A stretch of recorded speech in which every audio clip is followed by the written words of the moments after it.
Սիրով ես մի քանի մանրամասներ ներկայացնեմ։ Առաջինը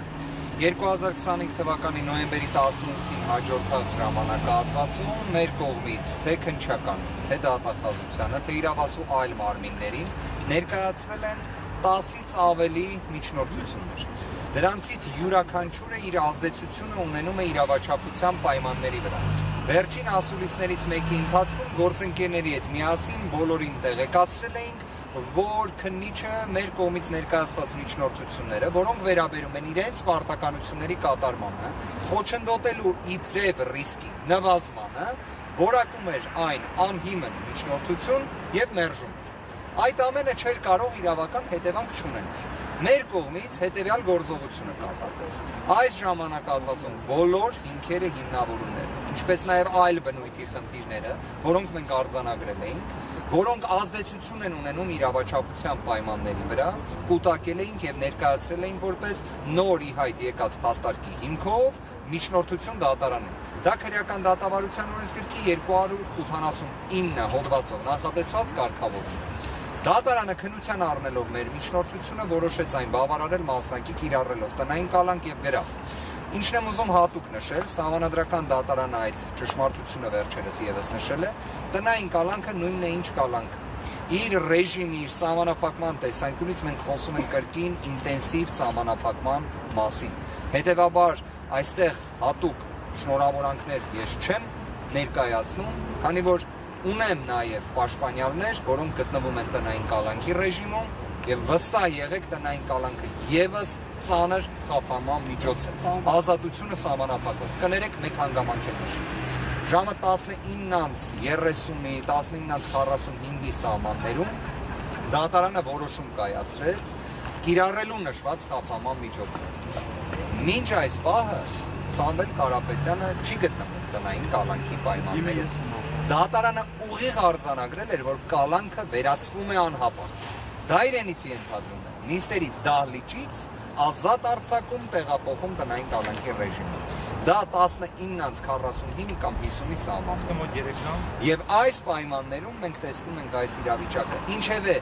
եթե մենք համեմատում ենք, որ խոսքը գնում է 6 ամսից ավելի, շուրջ 195 օր ամենաինտենսիվ պայմաններում խափանման միջոց կալանքի մասին, իսկ Երևան կենտրոն քրեակատարողական հիմնարկում պահման պայմանների մասին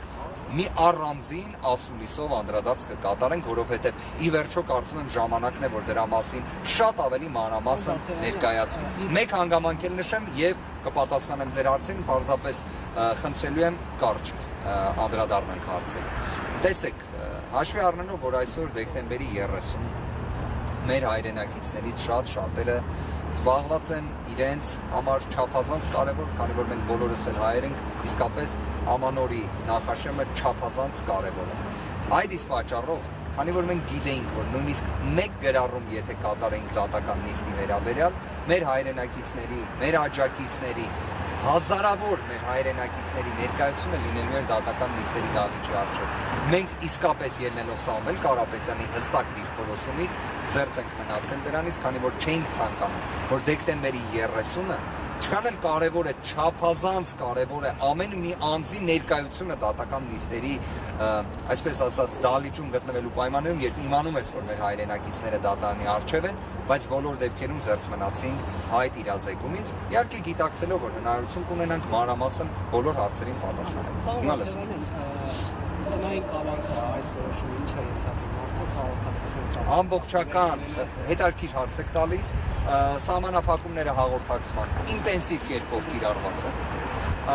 կրկին բացառապես մերձավոր ազգականներին է վերաբերելու, եւ ըստ էության նաեւ կարծես խոսքի ազատության սահմանափակումն է նախատեսված, որի վերաբերյալ առանձին անդրադարձ կկատարենք։ Ես ակնհայտորեն եմ ասում, այստեղ որոշումը ամբողջությամբ պարզապես չենք ստացել, քաղվածքով ենք ստացել, դրան ծանոթանալուն պես լրացուցիչ դիրքորոշում կարտահայտենք, այդ թվում վերաքննության կարգով բողոքարկման։ Ըստ էության կարող է նաև դրան վերաբերել, դրա համար կցանկանամ դատարանի որոշմանը ծանոթանալ նոր ամբողջական ասել, շատ պարզ ուզում եմ ձեզ բացահայտել, մեր պատկերացրած խափանման միջոցը առկա այն տվյալների, որոնք մենք ստացել ենք այս ժամանակահատվածում, պետք է լիներ պարզապես կալանքի վերացում։ Իդեպ հենց մեր խնդրամասն էլ այդպեսին է։ Առաջնային կալանքի ընդհանրապես վերացում։ Ներողություն մի հաց էլ իսկ հիմա ինչ են ասում այստեղ։ Արդյոք գրավի հավաստման Ոչ, դա չի հարցը, պարզապես այսպես մի հասկացություն կա, կոչվում է ազատական։ Ցանկացած մեր հայրենակիցը, որ կալանավորումով անցել է, գիտի այդ եզրույթի մասին, ազատականն է լրացնում այն պայմաններում, երբ դատական նիստերի դահլիճից ազատ էր արձակվել։ Այդ ժամանակ ազատական չի լրացնում ԿԿՀ-ին։ Բայց սա է իրավիճակը։ Իդեպ այս նախաձեռնությամբ, որ անպայման պետք է ուղեկցեն դեպի քրեակատարողական իրար, հաստատի հանդես եկավ